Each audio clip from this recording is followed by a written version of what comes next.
அன்பார்ந்த நேயர்களே, பவா பாலா சேனலுக்கு உங்களை அன்போடு வரவேற்கிறோம். இதுவரைக்கும் பவா பாலா சேனலை சப்ஸ்கிரைப் செய்யாவிட்டால் சப்ஸ்கிரைப் செய்து கொள்ளுங்கள். மறக்காமல் பெல் பட்டனை கிளிக் செய்து கொள்ளுங்கள். அப்போது நாங்கள் போடக்கூடிய வீடியோ உடனுக்குடனே உங்களை வந்து சேரும். சரி, பதிவினை முழுமையாக அமாவாசை திதியில் பிறந்த நீங்கள் என்றால் இந்த பதிவு உங்களுக்குத்தான். முழு பதிவையும் முழுமையாக பாருங்கள், அப்போது முழு பலனும் உங்களுக்கு கிடைக்கும். இந்த அமாவாசை திதி, அமாவாசை என்றால் என்ன என்பதை பார்ப்போம். இந்த அமாவாசை திதியில் குண நலங்களை பார்ப்போம். இந்த அமாவாசை திதியில் என்னென்ன காரியங்கள் செய்யலாம் என்பதை பார்ப்போம். இந்த அமாவாசைக்குரிய தெய்வங்கள் என்ன என்பதை பார்ப்போம். அமாவாசையின் சிறப்பு என்ன என்பதை பற்றியும் பார்ப்போம் இந்த பதிவில். இந்த பதிவினை முழுமையாக பாருங்கள், அப்போதுதான் முழு பலனும் உங்களுக்கு வந்து சேரும். சரி, வாருங்கள் அமாவாசை தலைப்பில் செல்வோம். அமாவாசை தினத்தில் சூரியனும் சந்திரனும் ஒரே நேர்கோட்டில் சந்திப்பதைத்தான், அன்றைய தினம் ஒரே ராசியில் சூரியனும் சந்திரனும் சந்திப்பதைத்தான் அமாவாசை என்கிறோம். இந்த நாட்களில் ஆகாய சக்தி என்று சொல்லக்கூடிய சக்தி அதிகமாக காணப்படும். சக்தியுடைய அனுகிரகமும் சக்தியும் அதிகமாக காணக்கூடிய நாளாக இந்த அமாவாசை திதி என்று சொல்வார்கள். இந்த நாட்களில் மனித மூளை, அதாவது மனிதனுடைய மைண்ட் மிக வேகமாக செயல்படக்கூடிய ஆற்றல் உண்டு. நமக்கு சில தடுமாற்றங்களும் இந்த நேரத்தில் வருவது வழக்கம். புதிதாக காரியங்கள் தொடங்குவதற்கு இந்த அமாவாசை திதி உகந்தது அல்ல. சரி, அமாவாசையில் கோவில்களுக்கு சிறப்பு பூஜைகள் நடைபெறுவது வழக்கம். அதாவது அமாவாசை திதியில் சக்தி சிவராத்திரி என்று 3ஆம் ஜாம பூஜை, அர்த்தராத்திரி பூஜை என்று சொல்வார்கள்.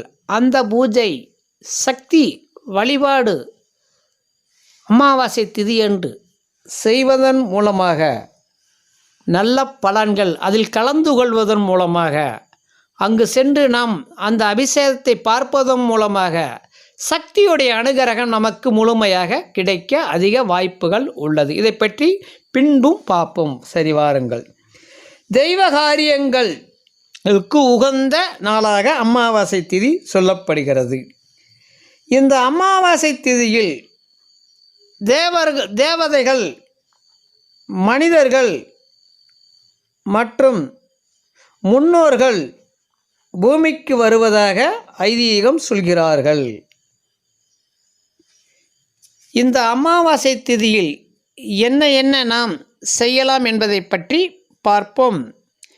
இந்த அமாவாசை திதியில் கடலோரத்திலும் காசி, ராமேஸ்வரம், கயா புண்ணிய தலங்களில் நம் முன்னோர்களுக்கு தர்ப்பணம் செய்வதற்கு உகந்த நாளாக சொல்லப்படுகிறது.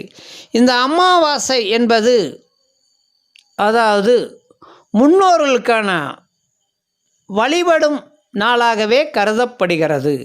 முன்னோர்களுக்கு வழிபாடு செய்வதன் மூலம் அவர்களுடைய புண்ணியம் நமக்கு வரும் என்று கூறுவார்கள் இந்த அமாவாசை அன்று.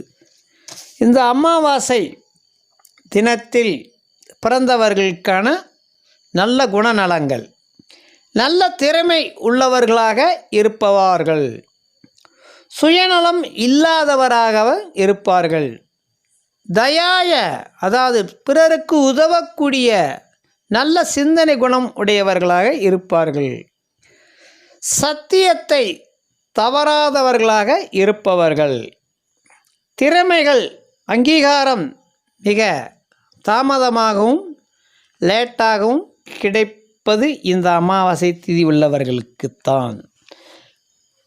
இந்த அமாவாசை திதியில் தனது தாய் தந்தர்களுக்கு தர்ப்பணம் கொடுப்பது மிக மிக நல்லது.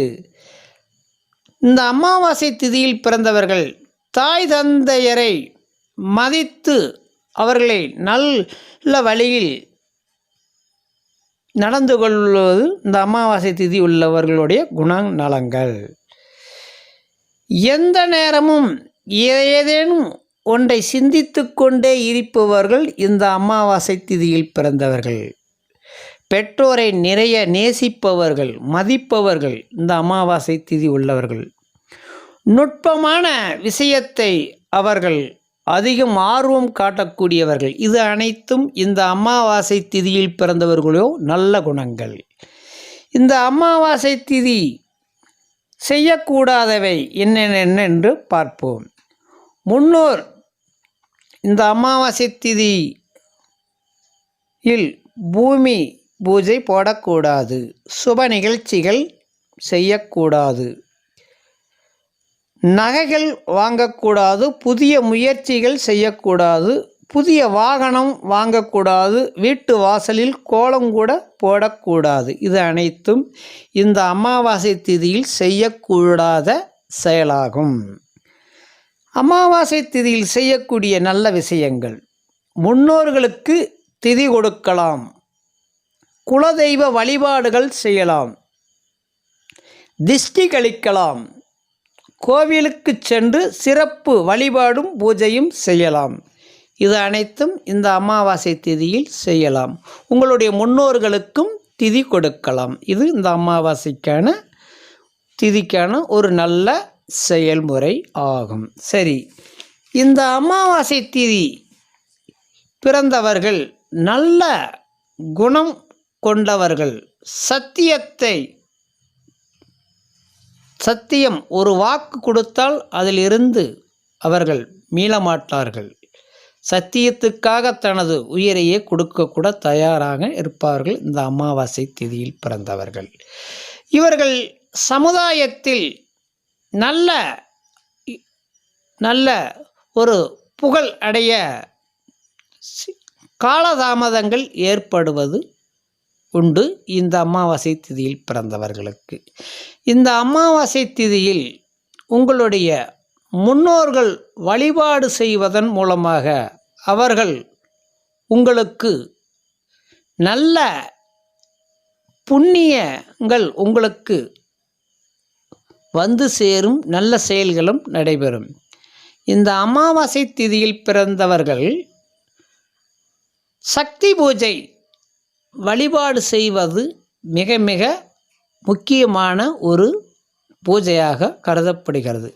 இந்த நாளில் உங்களுடைய முன்னோர்களுக்கு தர்ப்பணம் செய்யலாம், அடுத்து குலதெய்வ வழிபாடு செய்யலாம், அதற்கடுத்து ரிஷிமார்கள் மற்றும் சித்தர்கள் சென்று வழிபாடு செய்யலாம், கோவில்களுக்கு சென்று பூஜைகள் மற்றும் பிரசாதங்கள் எல்லாம் கொடுக்கலாம். இதெல்லாம் இந்த அமாவாசை திதியில் பிறந்தவர்கள் செய்யக்கூடிய தெய்வ காரியங்கள் ஆகும். இந்த அமாவாசை திதியில் பிறந்த நீங்கள் சக்தி வழிபாடு, அதாவது சிவபெருமானுக்கு சக்தி 3ஆம் ஜாம பூஜை செய்த அந்த பூஜையை நீங்கள் முறையாக செய்தீர்களானால் உங்கள் வாழ்க்கையில் எந்த தடை ஏதும் இருந்தால் அனைத்தும் அந்த சக்தி கூடிருந்து துணை செய்வாள். அந்த பூஜையை நீங்கள் செய்வதன் மூலமாக, கோவில்கள் சென்று கலந்து கொள்வதன் மூலமாக உங்களுக்கு வரக்கூடிய இன்னல்கள், எந்த காரியங்கள் இருந்தாலும் தடைகள் அகன்று உங்கள் வாழ்வில் வெற்றி நடை பெறுவதற்கு இந்த ஒரு பூஜை போதும். நன்றி, வணக்கம். அடுத்த ஒரு வீடியோவில் சந்திப்போம்.